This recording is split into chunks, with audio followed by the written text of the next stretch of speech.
ملک محمد کلیم صاحب آپ تشریف لائیں اور خطاب فرمائیں۔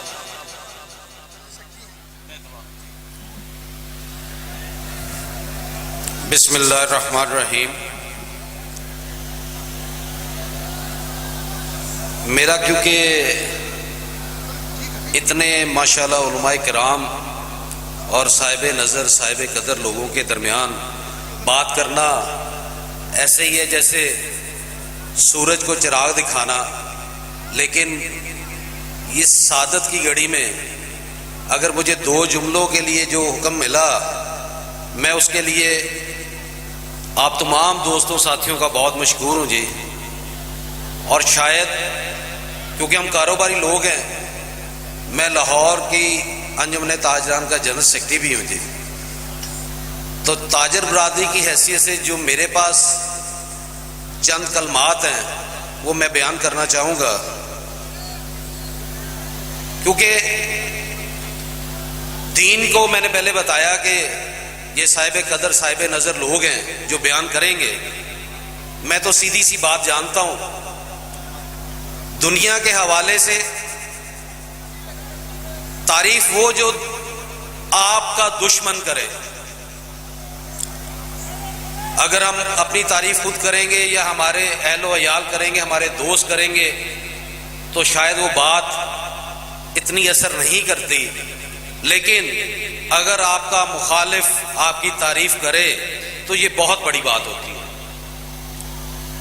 تو اسی ضمن میں ایک واقعہ بیان کرنے لگا ہوں۔ یہ انٹرنیشنلی طور پہ مائیکل ہارٹ نامی ایک شخص جس نے 28 سال لگائے ایک کتاب لکھنے کے لیے،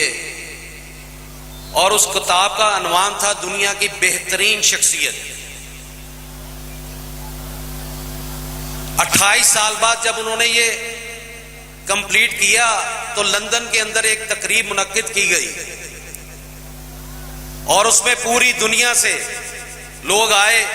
کہ دنیا کی کون سی ایسی شخصیت ہے جس کو 28 سال میں نمبرنگ کے حوالے سے آج پہلے نمبر پہ قرار دیا جائے گا، کیونکہ 100 شخصیات اس میں شامل تھیں۔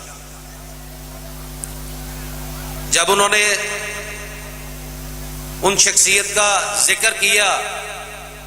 پہلے ان کے آنے پہ بڑی تالیاں بجائی گئیں، بڑی گرم جوشی سے ان کا استقبال کیا گیا، لیکن جو ہی انہوں نے ذکر کیا تو ایک دم ہال کے اندر ایک عجیب سی گونج، سیٹیاں، ہلڑ بازی شروع کر دی گئی، لیکن انہوں نے اپنی بات جاری رکھی۔ انہوں نے بیان کیا، انہوں نے کہا مجھے اس میں کوئی خوف نہیں، کیونکہ میں نے اپنی 28 سال زندگی میں جو تجربہ اور تجزیہ کیا، اس میں نے ایک ایسی شخصیت کو دیکھا جب انہوں نے آ کے مکہ کی ایک چھوٹی سی بستی میں کے اندر اعلان کیا کہ میں آج اعلان کرتا ہوں کہ میں اللہ کا آخری نبی الزماں ہوں اور لوگوں کو ہدایت پہ چلانے کے لیے آیا ہوں، تو ان لوگوں نے جن میں ایمان لے کے آئے، ایک ان کی بیوی، ایک ان کا دوست اور 2 بچے تھے، لیکن آج 1400 سال گزرنے کے باوجود ان کی تعداد بڑھتی گئی، اور آج 1.5 ارب کے قریب لوگ ان کے معتقد ہو گئے، ان کے سسٹم میں شامل ہو گئے۔ تو لہذا جو بندہ 1400 سال جس کے لوگوں کی تعداد بڑھتی گئی، وہ بندہ جھوٹا نہیں ہو سکتا۔ اور اس کے بعد اس نے ایک اور بات کہی، اس نے کہا کہ جو لوگ یہ کہتے ہیں کہ نعوذ باللہ جھوٹ کبھی بھی 1400 سال زندہ نہیں رہ سکتا، کوئی بھی ہمارے مسیحی برادری میں سے، یہودی برادری میں سے اپنے نبی کے اوپر مرنے کے لیے تیار نہیں ہے۔ صرف 1.5 ارب وہ لوگ جو شاید گناہ گار بھی ہوں گے، لیکن اگر ان کے نبی کا ذکر آ جائے تو کٹ مرنے کے لیے تیار ہو جاتے ہیں۔ یہ اس کا جواب تھا، اور اس کے بعد ہال کے اندر ایک خاموشی طاری ہو گئی، اور انہوں نے بتایا کہ اللہ کے نام پہ بھی کوئی مرنے کے لیے تیار نہیں ہوتا۔ یہ دلیل تھی ان کی جو ثابت کرتی ہے